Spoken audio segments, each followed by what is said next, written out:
What's going on, guys? Welcome to Barking for Balance, the podcast where we talk about dogs, but we also talk about all sorts of topics that are meant to teach, inspire, and entertain.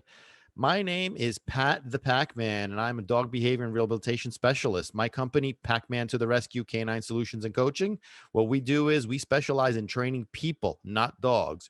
You heard that correctly. We train people, not dogs. The reason why? Listen, the people are the ones who need to learn. The people are the ones that need to understand dogs. And what we focus in on is we teach people about the psychology of the dog, basically how the brain of a dog works differently than the brain of a human.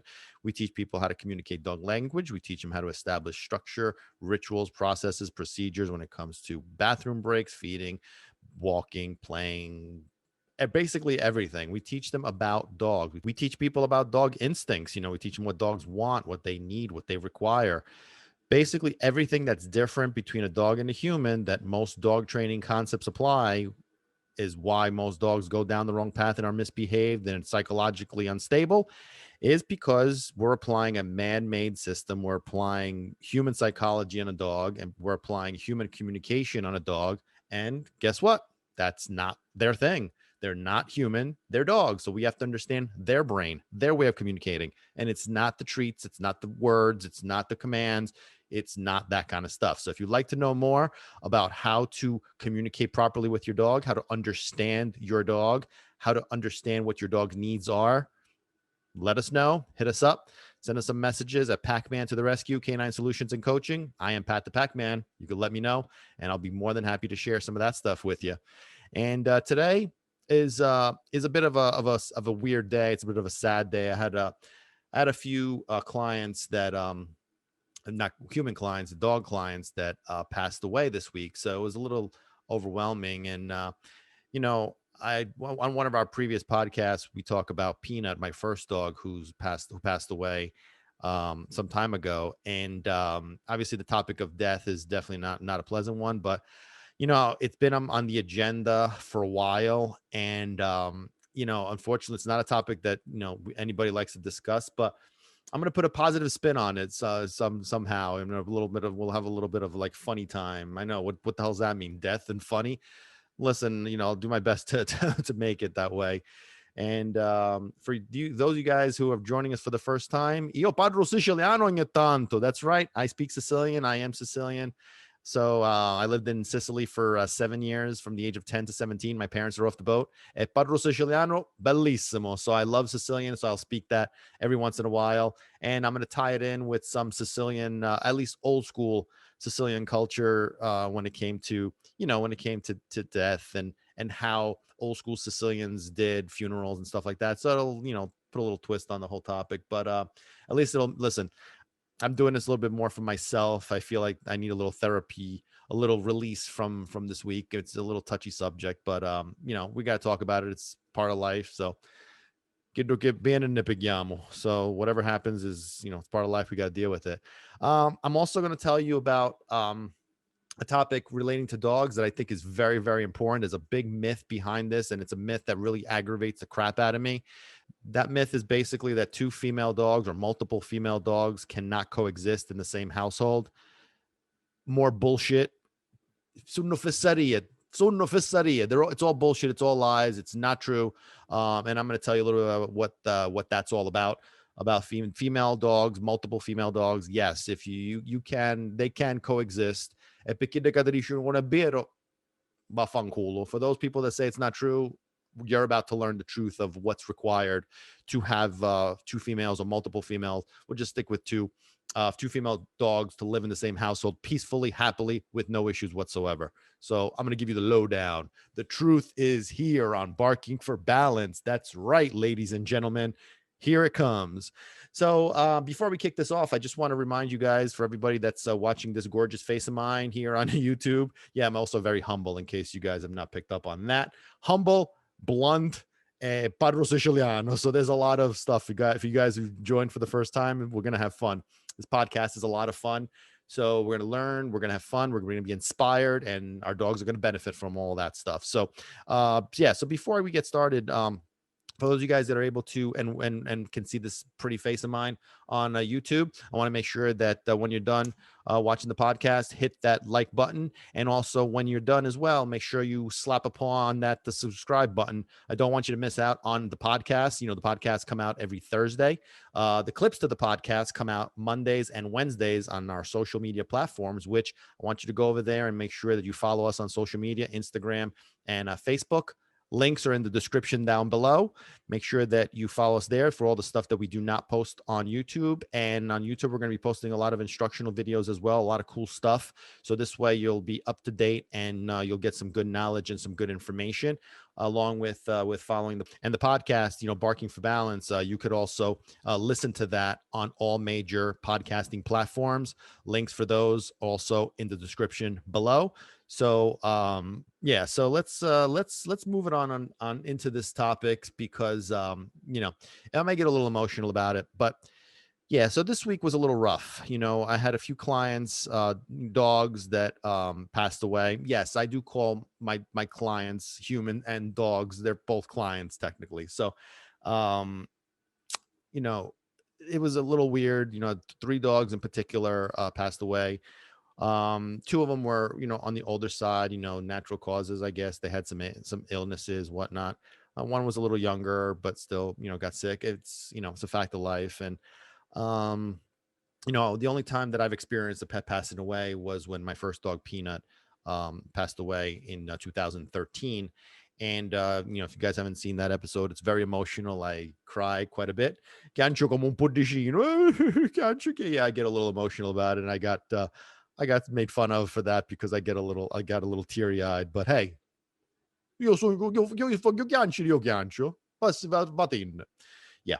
So, you know, real men do cry. I just want to point that out. But, you know, it's very emotional. It's my little buddy. And so, you know, when it comes to like my clients' dogs, it hit me hard too because, you know, I'm with these dogs a lot and you get to see the transformation, you get to see how they become, you know, some of them, you know, I've worked with since they were young, since they were puppies, and I've helped raise them. And then, you know, some of them, you know, they had some issues and we repair those. And, you know, some of them were in like danger zones, meaning like they were in the danger of being put down or being returned to the shelters or the rescues. So, you know, when you have those happy endings, it's always great. And then, you know, when you hear them passing, it's like, you know, it just, you know, it just hurts your heart when that happens. And unfortunately it's part of it. You know, when it comes to having pets, especially, you know, like those kind of pets like dogs, cats, like I tell everybody, you know, throughout our lifetime we're going to be I'm going to be stuttering a little bit because I'm going to get a little emotional, but throughout our lifetime, you know, we're going to be dealing with a lot of that. So unfortunately we're going to outlive them. And, you know, throughout our lives we're going to have a bunch of them. So every single one holds a special place in our heart, in our mind. And, you know, that's all we could do. You know what I mean? It's just, it's part of life, you know, you can't avoid it. And, you know, when it comes to me with these kind of dogs, um, you know, I develop a bond with them, you know. It's a bond it's hard to describe. I mean, I don't know if you guys have any experience with this kind of stuff, but you develop a bond. Now, some more than others, obviously, just like with my human clients, you know, some more than others, you develop a better bond, the relationship. But either way, when you see like the transformation, when you see you know, when you raise these dogs from little and you see them there, you know, you see them on Facebook and Instagram, and you see their life and how they were and how they are and where they were, and where they almost got to, like I said, you know, from being put down or being returned. You know, it divenne proprio. It's hard to explain, you know, and I would love to hear what your feelings are on that. But you know, hearing them die, you know, when they pass away, like I said, it's part of it, you know. It's the transition. You get them, you know, raise them. And, you know, the one thing that I have, you know, as most of you guys know, I have a multi-species house. So I have two pets, a tortoise and a parrot, who those guys are going to live a long time. You know, they're probably going to outlive me. You know what I mean? Mickey, these guys are going to live more than me, and that's the truth. But when it comes to like dogs and cats, you know, that's part of the whole thing. And I mean, I've had limited exposure to death, thank God. Benedetto Gesù, thank the ringrazio. But you know, the major deaths that I have is, like I said, Peanut. Obviously, from an animal perspective, that's really the only one. And I, you know, you could watch the other podcast where we talk about, you know, I talk about Peanut, and I talk about his life and what he meant to me, and you could take a look at that one. But you know, my grandmother, I mean, you know, obviously everybody's grandparents, usually that's the first death that most people deal with. You know, my grandparents on my father's side, I really never knew because they were living in Italy. And then by the time we moved there, you know, I was young. And then my grandfather on my father's side, you know, he passed away when I was relatively young. My grandmother passed away when I was very young. So I don't even remember her at all. But I was very close with my mother's parents, my nonno and nonna. Nonna Juicy. Yeah, this is going to be a little emotional, so I'm going to be, you know, saying some slurs there, but un ci sogno mariaco, and I'm not drunk in case anybody's wondering. But yeah, so you know, my grandparents, Nonna Juicy, and that was my grandma, and Nonno Giacomo, which was my grandfather. That was my mom's parents. You know, they were living in America, and then when we moved to Italy, they were living there. So I grew up with them the whole time. And then my grandmother was the first real relative who passed away. And I remember that hit me kind of hard. And there's a little bit of a weird story with that, which I'm going to share with you now.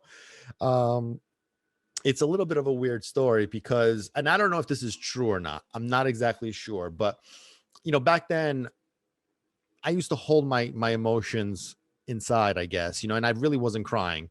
You know, I don't know if I was willing to cry or what the story, I'm not sure, but everybody used to think, my family used to think like, oh, you know, he didn't care, he wasn't doing anything, and that's couldn't be farther from the truth. But what happened was that, I know this has nothing to do with dogs, right? But you know what? It kind of does in a way. We'll talk about, I'll get to that in a second. But um, you know, I was feeling it, like I felt it, that I was sad, you know, like I grew up with my grandmother and my grandfather, and my grandma, um, you know, she used to babysit me, and so I was really close with her. And then when she passed away, again, it was just all these emotions were just bottled in and bottled in. And then one day I got sick, violently sick, and the doctors were baffled. They had no idea what was going on. They had no idea. They couldn't figure out how to cure it, medicine, antibiotics, all sorts of stuff. Nothing happened. And this was shortly after my grandma passed away.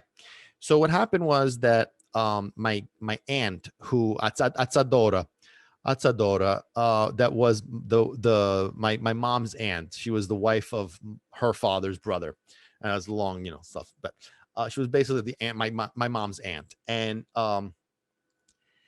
she was kind of like Bagheria, which was a town I grew up in. She was like the witch doctor of Bagheria, I guess. So Azzadora riesce chi c'aveva. So she says to my mother, this guy, he's got worms. Yeah. Again, I don't know if any of this shit is true, so we're gonna go along with this. So Zia Dora says he's got worms. Am I, you know, I'm a kid. What the hell does that mean? And basically, the way it was explained was that we all have worms in our bodies. Again, don't quote me on this. I don't know the medical validity of all this shit. Google it. Do whatever you want to do. This is what I was told. This is what I'm telling you.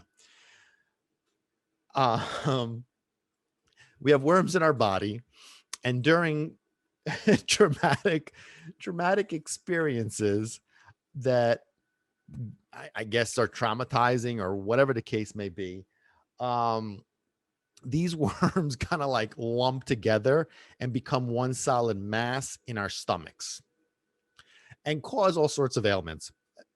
That's what I was told. So that's what I was told. So Zia Dora tells my mom this, and of course my parents go with the flow. They don't dip. Here we go. Let's get it done. Okay, so the ritual, the ritual from Ziadora, who's the witch doctor, she performs. She has to perform this like voodoo seance bullshit thing. She goes ri fantasme on me, and so this is how the ritual went. I was to take off my shirt. I know this is getting weird. I had to take off my shirt.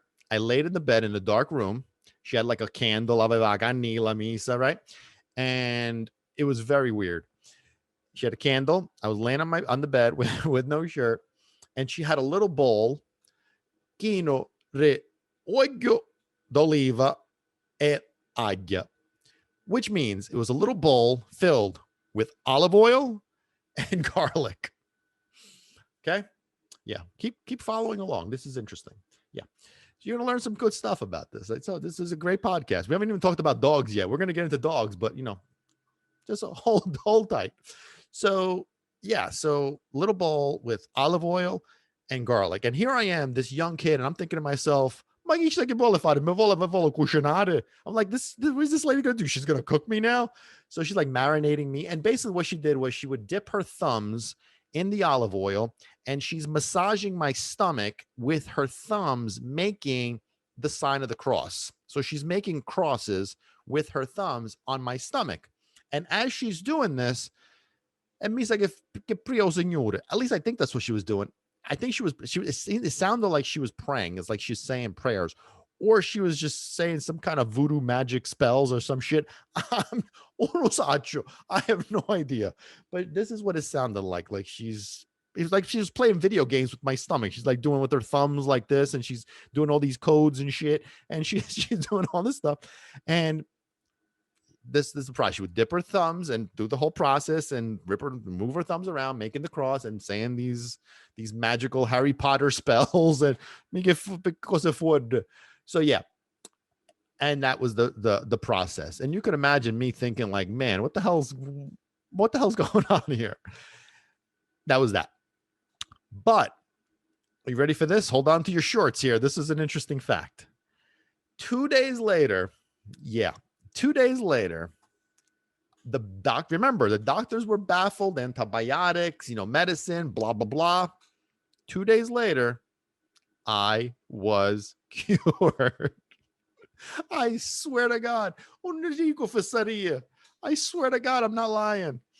2 days later, perfect. No problems. There was no issues with me whatsoever. I was completely cured. So we'll just leave that up to debate. And, you don't mess around with old school Sicilian tactics because shit, voodoo doctors in Sicily, man, shit. But 2 days later, I swear to God, 2 days later, olive oil and garlic with the thumbs and no problems. Violently ill. 2 days later, no problems. What do you guys think about that? I would really love to hear what you have to say about that. Please write some comments and let me know what your thoughts are on that. But yeah, so obviously I took that death, my grandma's death, really hard. As much as I wasn't showing those emotions, it really hit me. And then many years later, my grandfather, his wife, my mom's father, we were living in America at this point. Then he passed away. And then many years after that, my father passed away in 2013, which was literally a month. My father passed away a month before Pina passed away. My dad passed away in April. And ciao, papa. And ciao, nonno. Forgot to say. And ciao, nonna. Forgot to say hello to my grandma and my grandpa and my dad. And Pina. And yeah, so Pina passed away a month later in May. And so that's really my exposure to it. And obviously it's not fun. It's not pleasant. When people ask, like, how do you deal with that? You could try to put a positive spin on it, any which way you want. The bottom line is that it just takes some time. You deal with it. You do however you want to do it, like mourn however you want to mourn, for however you want, but you have to be able to move forward. Don't let that just get you stuck, because at the end of the day, those that move forward, meaning that they pass on, they don't want us to get stuck. So they want us to remember the good times. And to be honest, really, I remember so many good things about Nonno and Nonna, my father and Peanut. And those memories are really what stay alive. And in my family, talking about death was always common. Like that wasn't something that was, non ci potevamo parlare, non dire niente. No, it wasn't like something like you had to keep a secret or was like, you don't bring up that subject. No, in my family, it was just, you just talked about it because we just did. Like there was nothing to hide when it came to that. So, um, it wasn't like a topic that was so scary to the point where, you couldn't bring it up and discuss it.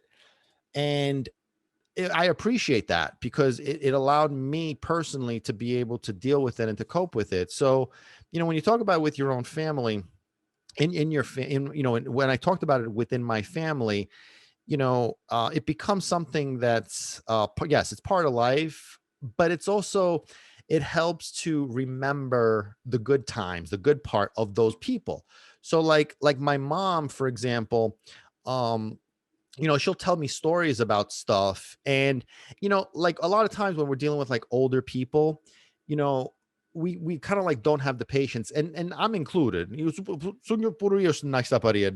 involved in that too.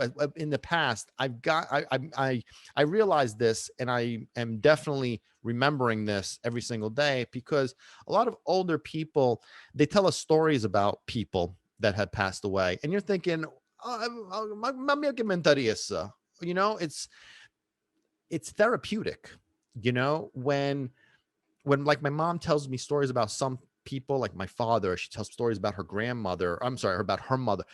You know, it's therapeutic for her to remember those people. You know what I mean? Even though you may not know them, they do. And for them, it's therapeutic. And it's great for you to listen because it keeps that memory alive. Like I talk about, Peanut, and on this podcast platform. And I want to thank you guys for listening because a lot of the stuff that I talk about is very therapeutic for me as well. And I hope it's, fun and entertaining for you guys, like the worm story, right? Um, you know, it's therapeutic to talk about it because it keeps their memory alive. And by keeping that memory alive, I feel that it keeps them alive. Yes, the body's no longer here, but the spirit stays with us forever because there's always like stories. Like, for example, my mom will tell me stories about my grandparents or her grandparents or whatever. And for her, those people are like right there next to us. You know what I mean? But even for me, like I'll hear some stuff about un nonno fece questo, a nonna fece quello, grandpa did this and grandma did this. It's like they're standing right here, like we're like the big family, like back in the day for like the holidays, and it's cool because they're still with us, and that's really very, very important. I would love to hear what you guys think about that. And I would love to hear your opinion on what you guys do. But I want to really inspire you to not only talk about those people that passed away with your family, your friends, or even strangers, tell stories. But if you're on the listening end if you're on the listening end of that, don't be impatient with something that maybe you don't even know about, because that person who's sharing that story, number one, it's important to them, but it also, again, it respects and what's the word, it kind of like embodies the spirit of the person that passed away, and it helps that person still be with us even though the body's not with us. I don't know, I can't really explain it.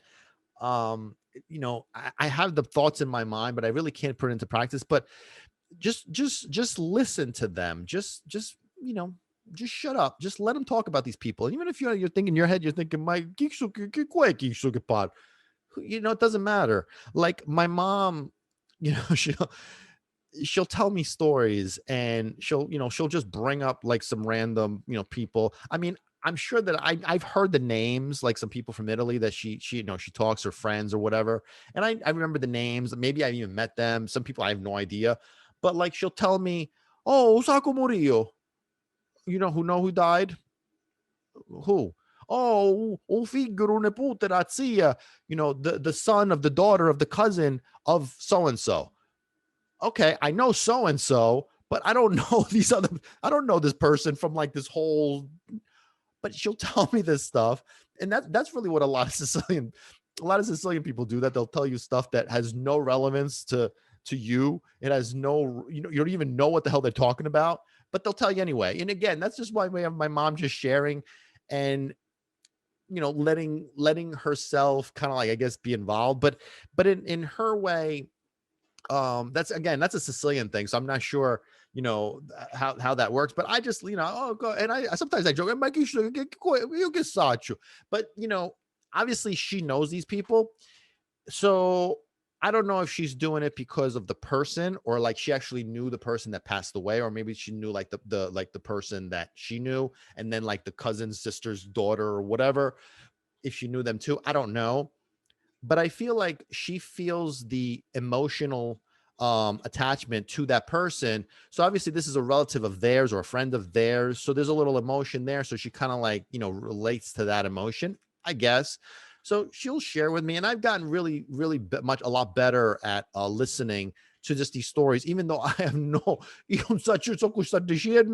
don't know what she's saying, and I'll ask questions. I'll be like, and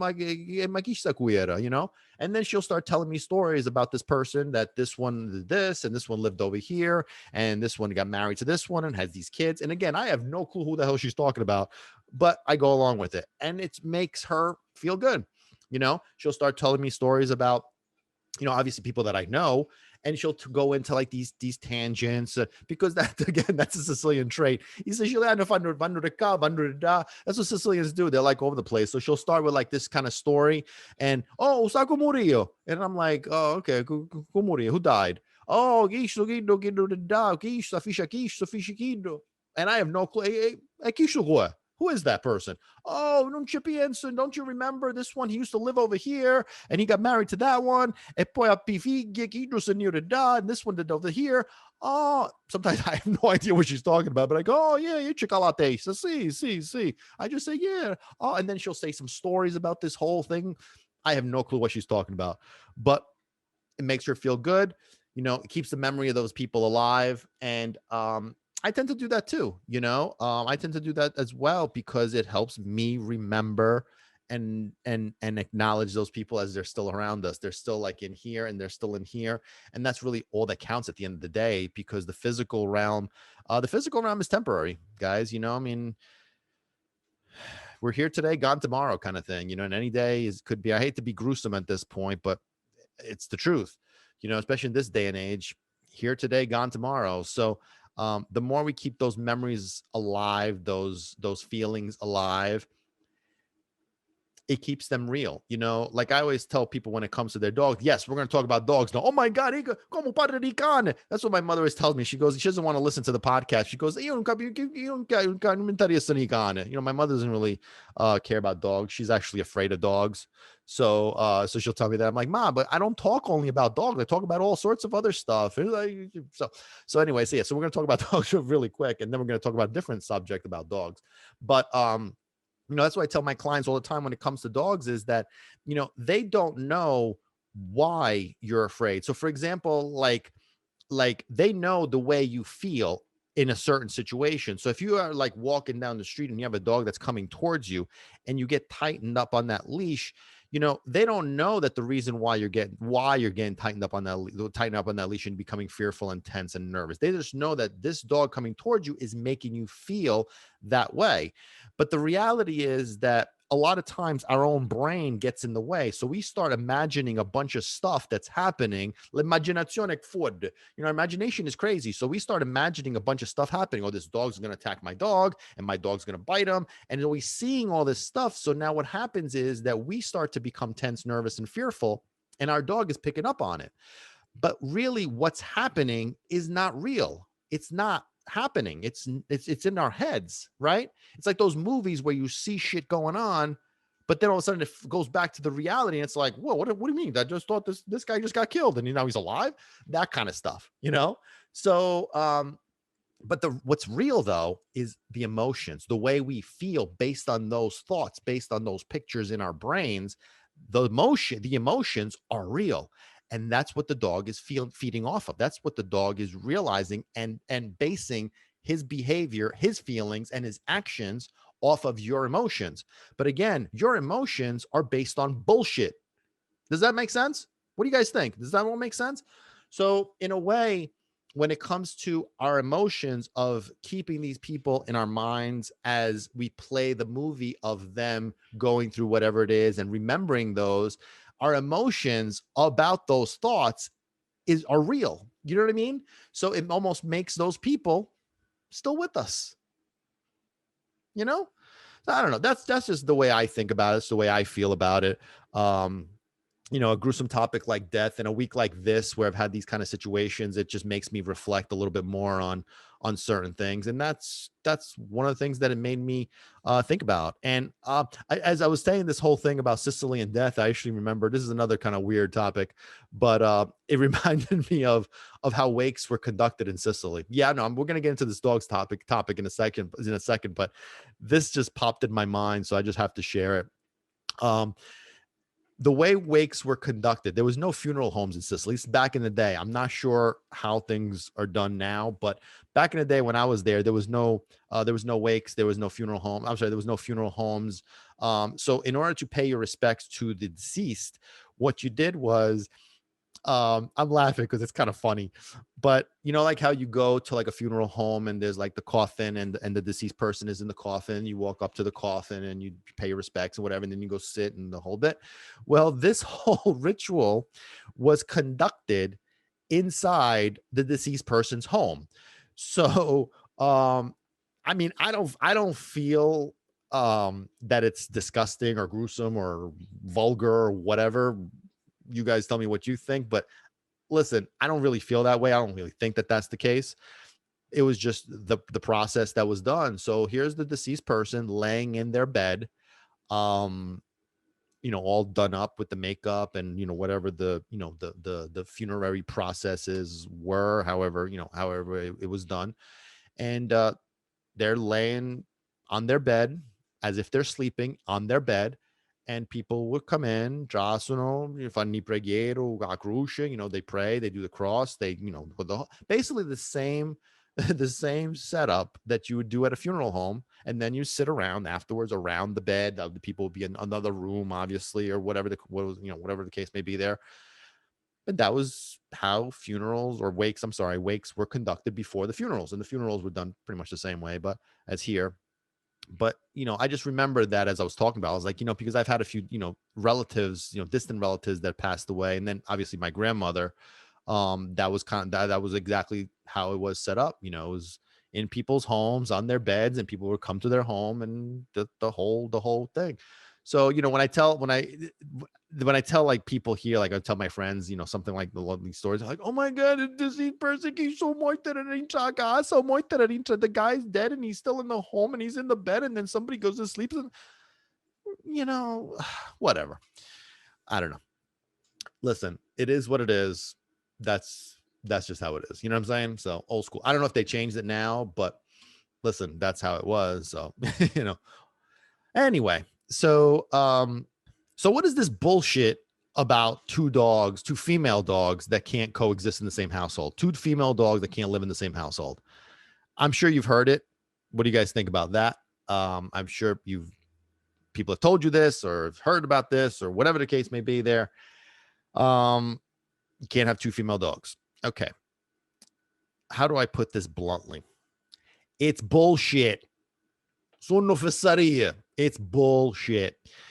Two female dogs can coexist in the same house. They can live in the same house. They can live peacefully in the same house. They don't have to eat in separate areas. They don't have to sleep in separate areas. They don't have to be separate at all. Okay. It's bullshit. Okay. Now, if you don't believe that, then you are on one side that abides by dog training mentality. And the dog training mentality doesn't really apply in this kind of stuff. The reason's simple. Can two female dogs live together? Maybe two female humans can't. I don't know. Let me tell you about that one. It's like maybe a warfare. I don't know. Maybe that's where the whole myth came from. I'm not sure. But regardless of the fact, when it comes to two female dogs, it's not a problem. Okay. Here's the thing, guys. Dogs, whether they're female or male, it boils down to the same basic principles. They need leadership. They need directions, boundaries, and limits. They need mental and physical stimulation. All the same shit that any other dog would require. Okay. If you don't understand that, bedamatre, bedamatre. Look, there's so many cases of dogs that get adopted. Two female dogs come into the same house, and all of a sudden it's a fight. And okay, it's because it's two females. No, the problem is that these dogs are spoiled. They don't have structure. They don't have leadership. They don't have guidelines. Their energy is not being drained. They're not being exercised mentally and or physically. It's the same shit. It boils down to the same thing. It's always the same thing. No structure, no leadership, lack of exercise, pent up energy. It's the same problem. So why does this myth take place? Well, there's two factors to it. The first one is that there's those that don't believe in the whole leadership concept, that dogs, the whole, pack leaders and dogs need to be told what to do. They don't abide by that, so they don't believe in that. Whatever. Spero get the level watch. All right. So pensate watch. Salutam. I'm not even going to go down that road. But what I've found is that oftentimes dog trainers, especially the ones that I call trick or treaters, that do the obedience commands and the treats, their way of training doesn't work for this stuff. It does not fix the behavioral issues. It does not fix the fact that these dogs are not stimulated. Their excitement level's too high because the trick or treating method creates high levels of excitement. And if those dogs are not being if their energy is not being drained properly or enough or at all, then you're going to have a problem of pent up excitement, pent up energy.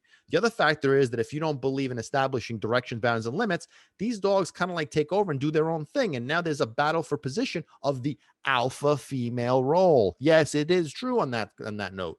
So the problem is that, people will call it these type of dog trainers in, their trick-or-treating methods do not work to fix the dogs that are fighting, these two female dogs that are fighting. And so what ends up happening is that some of these trainers will not admit that it's them that don't know what to do. So they have to find an excuse. There's all excuses. And so what's the excuse? Well, the reason why is because they're too female. I'm here to tell you flat out that is not true. Okay? Not true at all. So that's the bottom line. I mean, it's very frustrating when I have to hear that these people that have in their minds, and they think it's a fact, that it's just two females cannot live together. Bullshit. If you don't do the right things, that's what ends up happening. And what I do is I teach people about how to create a hierarchy of authority, which is what we do at Packman to the Rescue. We teach people how to create a hierarchy of authority, how to create directions, boundaries, and limits, how to establish the fact that these dogs don't have to compete for position. They don't have to compete for the leader position because that position has already been taken. And the humans are already providing the dogs what they want, need, and require. So the dogs are cool. They're just going to relax, whether it's female, male, whatever the case may be. You know what I'm saying? As long as there is clear leadership and direction, boundaries, and limits, and you're drained the mental and the physical energy, and you have a calm and firm mindset throughout the whole thing, there is no issues. It's not a female to female thing. And if you guys want to learn more, please let me know. And if you guys believe in or have had experience with this, or unfortunately have had to rehome one of your female dogs because of this, please share those experiences with me, please, because I would really love to know, I already know the stories that are out there. I see them everywhere with people that are just throwing their opinions in as these facts. Well, you can't have two females together. Well, the reason why they're fighting is because they're two female. You're going to have to rehome one. Motherfucker. Oh, it's so frustrating. I'm here to tell you flat out that if you are in that position and you have two females that are fighting, or if you want to adopt another female and you already have a female in the house, if anybody's telling you that, tell them to shut up, because they are flat out lying. They don't know anything about this. What you have to understand is that it boils down to the same basic principles. It's kind of like the same thing when people will say, um, you can't have two unneutered males living in the same house. Listen, first of all, I believe that you should get them neutered, period. Okay, that's just my opinion. If you have a different opinion on it, let me know. But it just get them neutered. Now, if you don't want to get them neutered for whatever reason, and you have one dog or two unneutered males, well, here's the thing. They can coexist, but you have to drain them physically and mentally to the point where they're exhausted, or you have to make sure that they're being bred twice a year. That's just, common sense there. That's how you make them coexist. You fulfill their instincts, you fulfill their needs, so there won't be any problems. But again, it all has the same issue. Drain the energy, and you have to establish a hierarchy of authority. They have to know that they're not at the top of the pecking order. They're not at the top of the list. You are. So there's no competition there because that role's already been filled. It's simple. You know what I mean? Regardless, just get those dogs neutered if you're not going to breed them anyway. But yeah, that's the thing. So and the frustration for me is again there's a lot of these dog trainers that their systems do not work for this stuff. So I've experienced this firsthand where clients will call me as like a last ditch effort because they've been dealing with other trainers, I put quotes on there, that they've done all this stuff, but it doesn't work. Well, yes, because you haven't addressed the problem. You haven't established a hierarchy of authority. These dogs are competing. They're alpha females fighting with each other, but dogs do that regardless of the sex issue. If you put two females together, the female brain of a dog is gonna control, and they're gonna, if there's children or babies around, they're gonna claim them as their own. They're gonna correct them, like a mother would. I mean, it's just part of nature. It's their instincts. It's their nature to do these sorts of things. Our job is to make them know that those things are not necessary. Your job is not to correct. Your job is not to claim. This is not your baby. He's a pack member. He's part of the pack like you are. You know what I mean? So they have to understand what their roles are. They have to understand what their positions are. So bottom line, the whole myth that two female dogs cannot coexist, you ready? Is bullshit. So no fesaria. Okay. So it boils down to the same stuff, guys. Same stuff. If you want to believe it or not, whatever. This is the truth of the matter. And if you guys want to learn more, please message me. Message us at Packman to the rescue, and I will be more than happy to help you create a pack. That is why my nickname is Packman, because I create packs. A pack is a family, a team. That's what it is. It's not a bad word. It's a family. It's a cohesive unit of harmony that live in tranquility and peace. You know what I mean? That's my nickname. That's how it came as Packman, is because I create packs, whether it's human, dog, dog, whatever. We bring them together as a team, as a pack, as a family. You know what I mean? It's about balance, barking for balance. They say everything about life is about balance. We bring it together. So we fulfill the dogs. We provide them mental and physical stimulation. We provide them rules, boundaries, and directions and limits and whatnot. And then we give them rewards, tons of rewards too, but everything in proportion. Come on, man. It's that simple. The trick-or-treating bullshit. You do that to teach your dog to perform some tricks. That's all that stuff is useful for at the end of the day. I mean, come on. Give me a break. Two females. It's very frustrating. And I don't know if you could tell, but it's very aggravating for me to hear that stuff, because there's so many cases of dogs that get returned because people's heads are being brainwashed. They put all these lies in these people's heads, and these people just, okay, well, this is this is what I've been told, so that's how it is. And even if you try to explain it at that point, they're just so brainwashed with this stuff that it really doesn't make a difference. So what do you guys think? You guys see my point? You know what I mean? Anyway, but so what topics you guys want to talk about next time? You want to talk about more like myths? What do you want to talk about? Like some topics about what? Let me know. Write some messages down in there. Love to hear some stories. Tell me some stories. I want to hear some of your guys. I'm always sharing my crazy ass stories and about dog stuff and my past stuff and whatever. Let's share some stories. I mean, I talk about my mom. My mom's gonna kill me when she knows about all the stuff I say here, but I haven't even gotten to the nitty gritty about my mom. One day we're gonna get into that stuff too. But yeah, so send me some stories. Let me know what topics you want me to talk about and what your interests are. I would love to hear your personal stuff. Let's talk about your personal stuff. This is Barking for Balance. We get personal.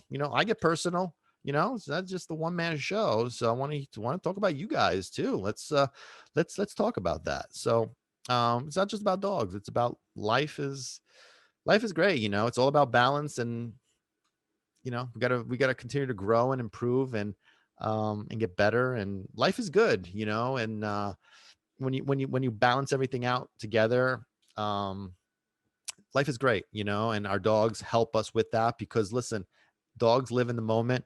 They're all about energy, and they help balance us out. You know what I mean?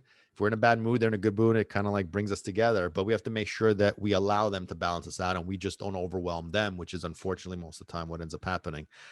But yeah, so share some stories with me. Let me know what you guys wanted me to talk about and what you want to know further. If you want to know more about the worm stuff, or Google that. I'd be curious to know. Let me know. Let me know what you find out about that. But yeah, so listen, don't forget, guys, make sure you hit that like button if you're watching on YouTube. Subscribe on over here, hit that slap a paw on that subscribe button on YouTube, and make sure you subscribe to the podcast Barking for Balance on all the other podcasting platforms, so you could keep track and keep up to date on what's going on. And hope you guys enjoyed this episode. I am Pat the Packman, and I'll catch you guys next time on Barking for Balance. Bye.